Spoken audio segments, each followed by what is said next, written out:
to national security, to someone's security. And that's a very different kind of role or place for the nation state to be.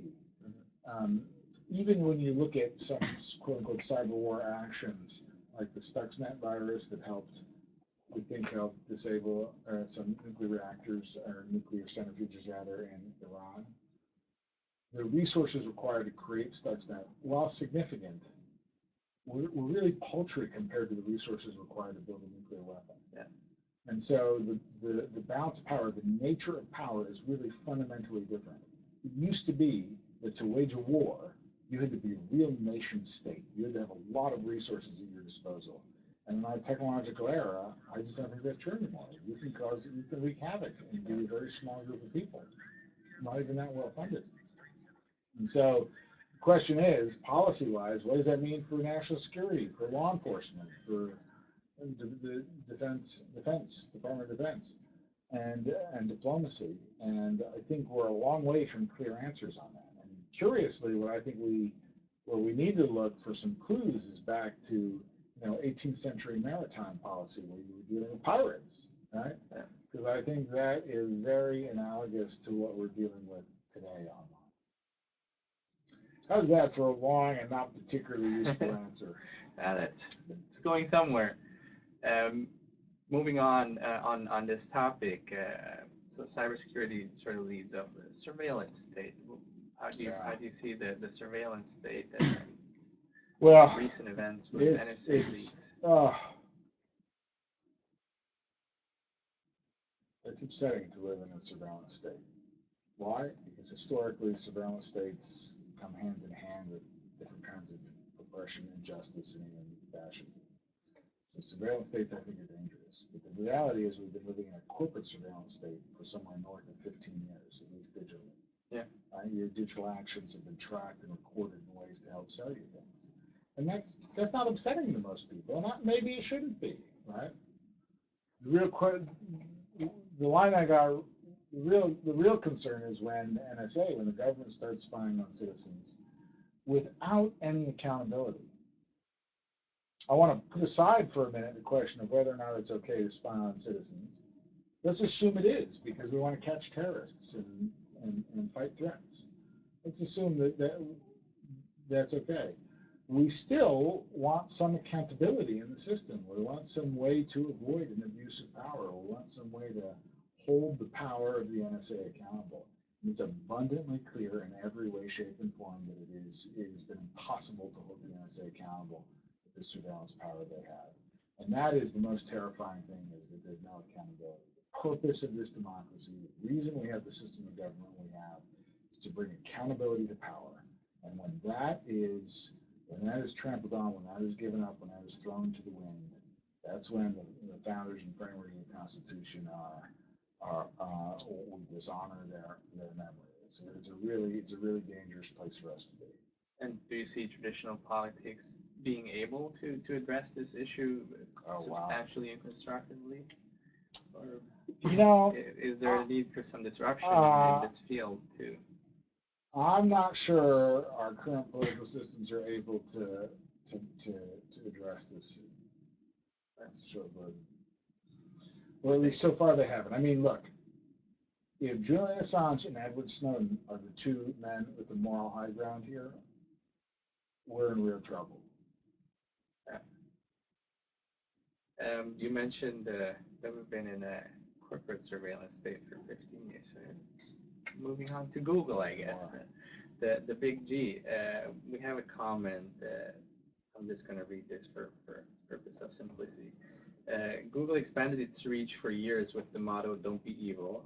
However, in the last year, it seems there has been a more aggressive policy with the acquisition of a number of new products, and the result, one might argue, is that Google looks more and more like a government, trying to enter into all aspects of ordinary life and becoming indispensable, almost like a passport. Do you know if there are any historical precedents of large non-tech companies in this case that have tried to do this, and what do you think we can expect out of this? Very interesting comment, right? This is an idea I've seen a little bit, the notion that Google is increasingly more of a public utility than a for-profit company, or trying to remember. There's some business journalist who describes Amazon as as a as a as a nonprofit organization run for the benefit of consumers, backed by major investors, right? This idea that some of these big internet companies take on such an outsized role in the delivery of a range of services that, well, certainly you can argue Google every day and Facebook, they make decisions about free speech, they make decisions about the visibility of things on the internet that are arguably governmental type decisions. I mean, I don't think we actually have very good ways of thinking about or understanding the power of these digital platforms. In my book, I call them even bigger, the 7 or 8 companies that kind of essentially dominate our online space. Amazon, eBay, Facebook, Google, Skype, I'm missing one, and Twitter, but there's one other one. Anyway, these big tech companies have eBay, these big tech companies have this outsized role. They're kind of giant behemoth platform players. There are millions and millions of people who participate on them and use them, and they tend not to have significant competitors, which gives them I don't think anybody would be concerned about Google if there were other significant search engines out there, right? And I guess you could argue there are, but there's no doubt Google wields a kind of power that's unusual, historically, even monopolistic. And that crosses over into the public sphere because of the control that it gives Google over people's information about public issues. Yeah. I want to jump back a little bit to social media. And we have a question or a comment with a question, which goes, the internet and social media have significant potential to enhance democratic participation and empower and engage voters and activists. However, as you noticed in the wake of the Boston bombings, there's a significant amount of misinformation. How can we counter the abundance of misinformation on the internet and social media, if at all? And what implications do you feel misinformation has on the democratic process? Well, this gets back to when I was talking about that gap between institutions and technology. Yeah. If everybody has a smartphone, of course people are going to want to participate in investigations. Of course people are going to go looking for Boston bombers. And we need to channel that energy into our institutions in a way that's going to produce the best outcomes, not lead to vigilante hunts, right? I mean, it's at the heart of it, how do we deal with the digital spaces? Our institutions have to open up. They have to more readily engage with the internet, with the digital world. That's ultimately how we do it. We have to bring together these big institutions with the power of individuals and figure out ways of merging them, of having them inform each other. Yeah. Well, the values of big institutions are hard won. Yeah. We don't want to throw the baby out with the bathwater. Right? There's a follow-up question to that, which is very interesting. If it is possible to develop norms and values for social media so that there is more credibility in the things that people say on the internet.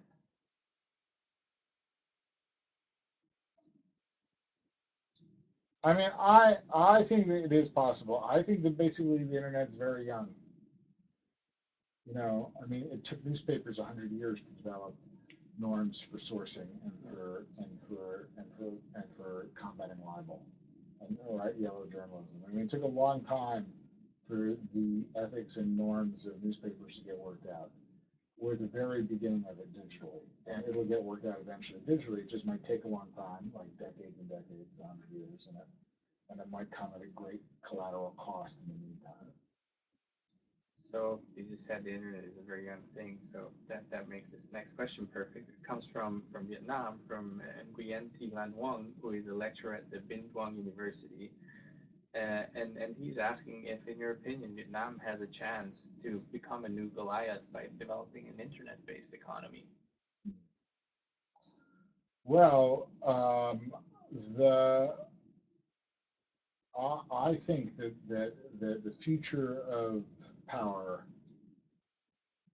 holds a much stronger digital component, much larger digital component than any ever before. So Vietnam wants to develop a powerful economy. Vietnam wants to be a player on the global stage. Then understanding and embracing digital technology is a really essential part of that journey. And just look at, here's Obama's signature accomplishment in his two-term presidency is the healthcare law. The healthcare law that's almost been brought to its knees by a website that didn't work. And that's just an example of the way that the digital technology has intertwined itself very tightly with the nature of power. And that being powerful today and in the future, being a compelling leader, being a successful businessman or businesswoman, being a good teacher, I mean, across the board, whatever your pursuit is, whatever your purpose is, having power in that purpose requires a digital literacy, requires a thoughtful, compelling approach to it. We have a question from Ahmed Kilani out of Egypt that sort of goes along this potential of the internet. And he was wondering what opportunities you see for the internet to help poor countries, countries where you grew up in, for example, in Africa and Southeast Asia. In 2014, what opportunities are there in Africa to leverage technology and the internet to? Yeah, that's an interesting question. I mean, my specialty really is U.S. politics, but it's clear that in some ways the digital technology allows different kinds of leapfrogging, different kinds of advances. No doubt mobile phones have transformed the developing world. But I think it also brings with it new kinds of instability, new risks, new challenges. It is not it's a mixed bag, good and bad. But one thing is clear is it is inevitable. And so the best thing to do is to get inside it, to understand the pros and the cons, try and get a sense of what's happening, try and understand how it affects the development of economies, of power, of public opinion. Mm-hmm. We have a 3D printer right here in your office, and what do you think is the impact of these new technologies on the creation of jobs in the future in the United States? There's a recent book by two MIT researchers, Andrew McAfee and Eric Brynjolfsson, Race Against the Machine, and now their new book, Machine and the Second Machine Age, in which they argue that with technology advances, we're going to lose a lot of jobs because people are going to be replaced by machines, and the pace at which people develop new skills is not keeping up with. Yeah, I think it's a great book. I highly recommend it. It's very provocative and interesting. And I definitely think the nature of work has changed. I mean, in the United States now, I mean, I don't know the exact numbers, but approximately a third of the workforce is contingent, and another third of the workforce is self-employed. And so you're actually talking about a very small number of people who have kind of 9-to-5 traditional jobs. There's lots of work.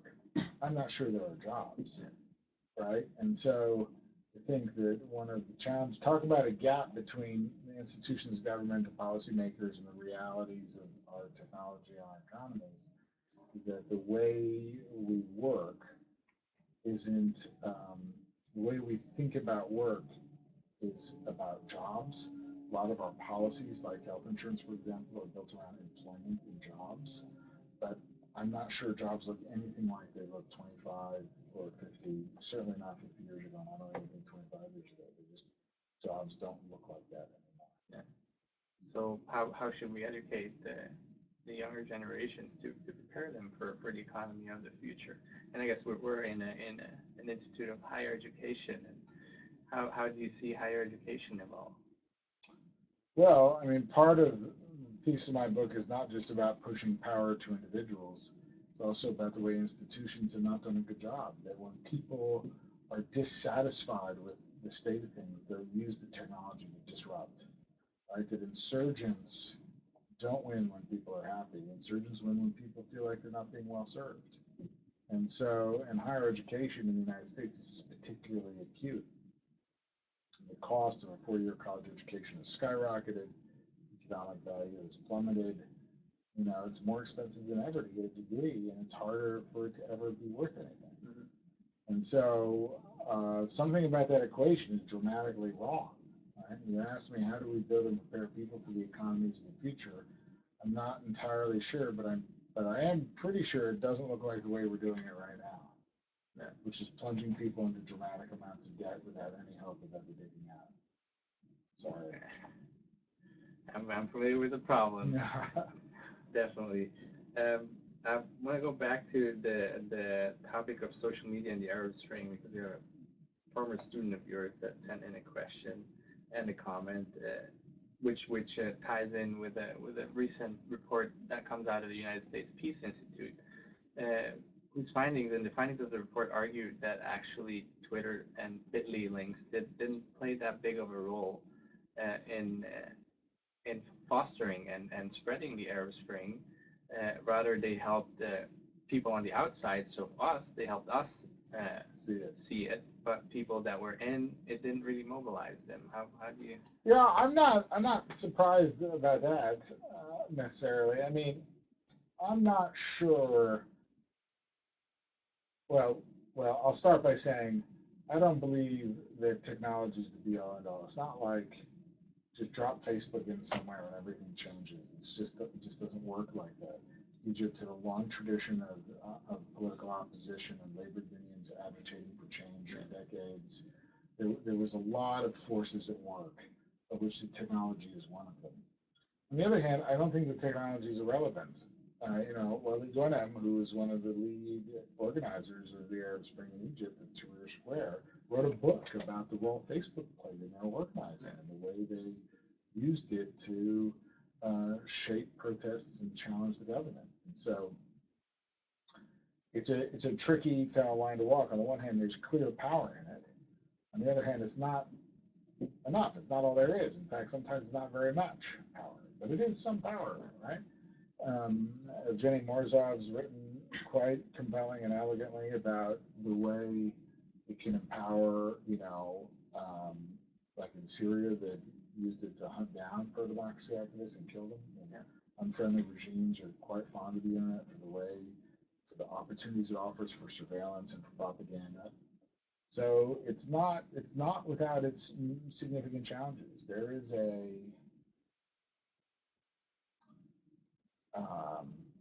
but it's also not without its significant opportunities. It's a mixed bag. And what I want most is I want us to come at it clear-eyed and thoughtful and with critical thinking and to imagine the world we want to help us figure out how to get there. Because it's not what's happening right now. People either ignoring it, putting their heads in the sand, or they're being absolutely too utopian about what it means. And neither of those things is an appropriate response. We're almost veering towards the end of our hour. We're in the Harvard Shorenstein Center for the Press. We're going to talk a little bit about the press, and you mentioned it throughout your book multiple times, the demise of big media and how investigative journalism is suffering. We had a talk about a month ago with a colleague of yours, Professor Patterson, who was presenting his book, Informing the News. Did you discuss the ideas that you present in your book with the ones he presents in his book? What synergies do you see, or where do you see them differ?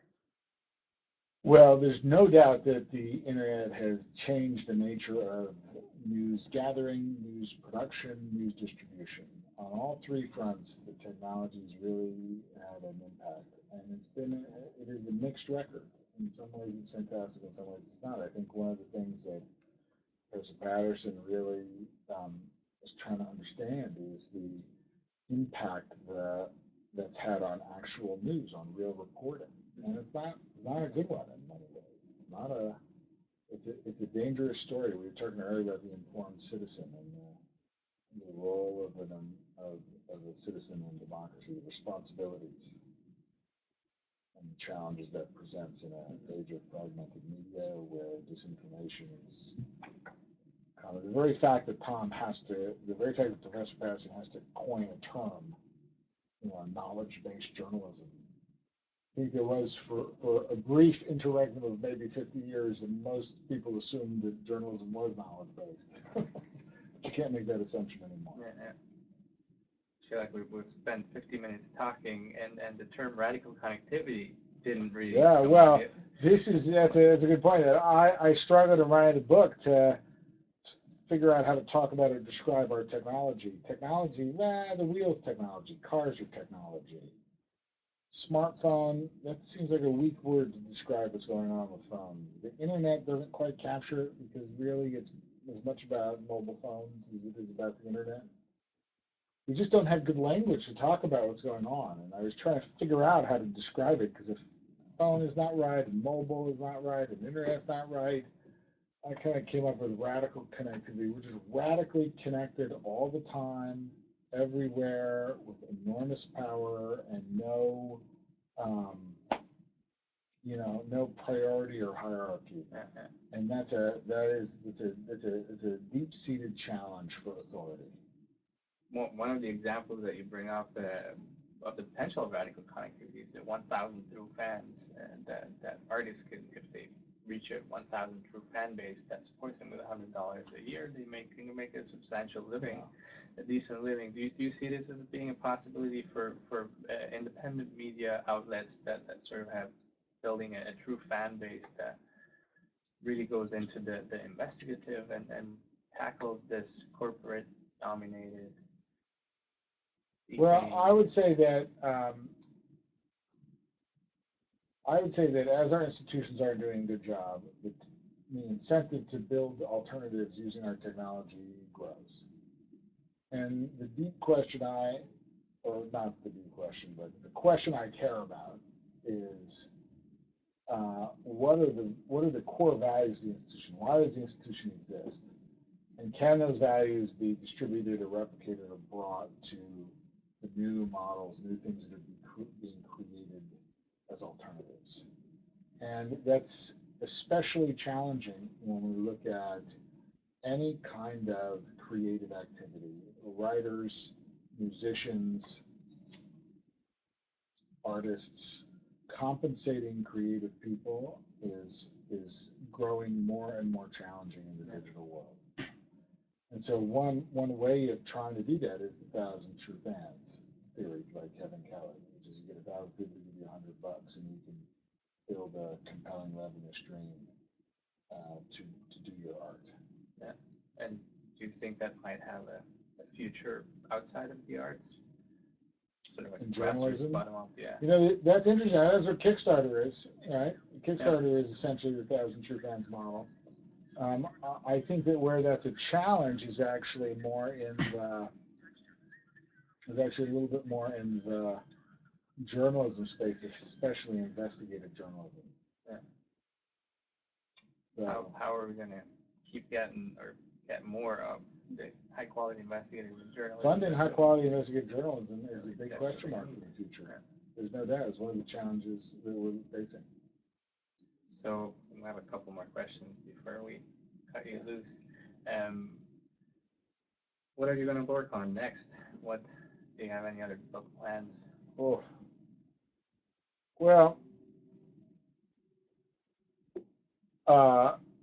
I'm interested in the question of what does a hierarchical institution that carries a lot of power do in a digital age of flat distributed power?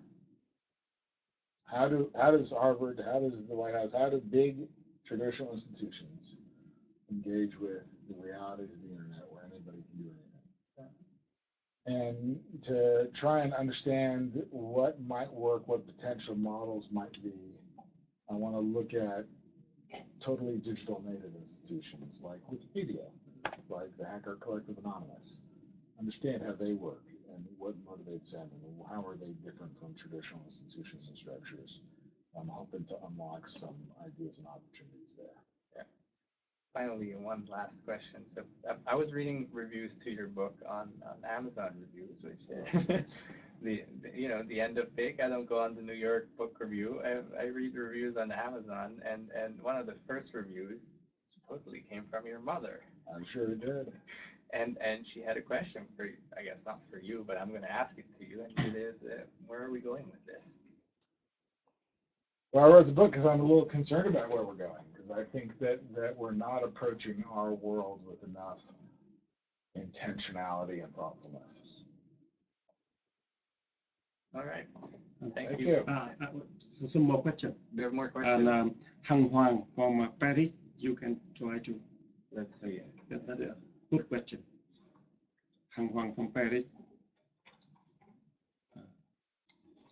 Do you think internet can help balance global information flow? Yeah. Do you think the internet can help balance the global information flow, or just reinforce the one-way flow of information? There's no doubt it has already balanced the flow of information. That's what WikiLeaks is about. That's what Edward Snowden is about. That kind of disruption to the way information is managed and controlled. Yes, and also question from Nguyen Ha Quân, co-founder of SkinNet. Yeah, about we would like to get your comment about CEO of Cisco, John Chambers. Chambers, Yeah, he wrote on Davos World Economic Forum. Yes, Actually, you can yeah, see. Yes, we can read you the quote. I got this when I was out already. So we have a quote by John Chambers of Cisco, who said, "The Internet of Everything is a connection of people, data, process, and things. It is revolutionizing the way we do business, transforming communication, job creation, education, and healthcare across the globe. As we're beginning to witness, when we connect people, communities, cities, even countries, amazing things are possible. Fueling the Internet of Everything is growing the number of people and things connecting to the Internet. There will be more mobile phone devices and smartphones connected than the total global population by 2015. By 2020, more than 5 billion people will be connected, not to mention 50 billion things. And it's not just devices you'd expect will be connected, such as tablets, but other physical objects that can sense and share information. I see 2014 as the inflection point for this major technology transition, which I predict will have a much bigger impact on the world than the first 20 years of the Internet." What are your comments about this quote? Well, there's no doubt that radical connectivity plays in here, right? I mean, this big tech news this week is the acquisition of Nest by Google. And Nest was very successful because it built thermostats and smoke detectors that communicate with each other and with you and with your phone. Kind of connectivity, it's kind of ambient device awareness in a sense. And I can imagine a day, 3D printing. I can imagine a day when you leave your house to go to a conference, and your phone notices you've left the house. It looks at your calendar. It knows where you're going. It's watching your car drive you there. And it sends a message ahead to the conference center with the coordinates for your back, and the conference center prints a chair with a 3D printer, molded and designed it for your back, so you get to your meeting or your conference and you have your chair with your name on it, and you sit in it, and it's just for you, right? That's a world where things are customized and built to your personal satisfaction. But that is a world that empowers individuals at the expense of potentially at the expense of civic life and the community. And so that is also something we've got to bring some real intentionality to. That's how we want that to be. All right. Thank you so much for doing this with us. You see. Nicco, thank you so much. Thank you very much, John. Great talking and sharing, and thank you for your attention and attend on Nicco talk on Boston Global Forum Leaders Series. And there are a lot of questions. We thank you for your sending questions, but the time limit only 60 minutes. So we only choose a part of that. So we hope to continue info and attend Boston Global Forum event in Meet Boston Global Forum's Leader Series next time. Thank you so much. Thank you very much. Pleasure to be a part of this community. Yeah, thank you. Okay, just a moment. We have to record. That's good.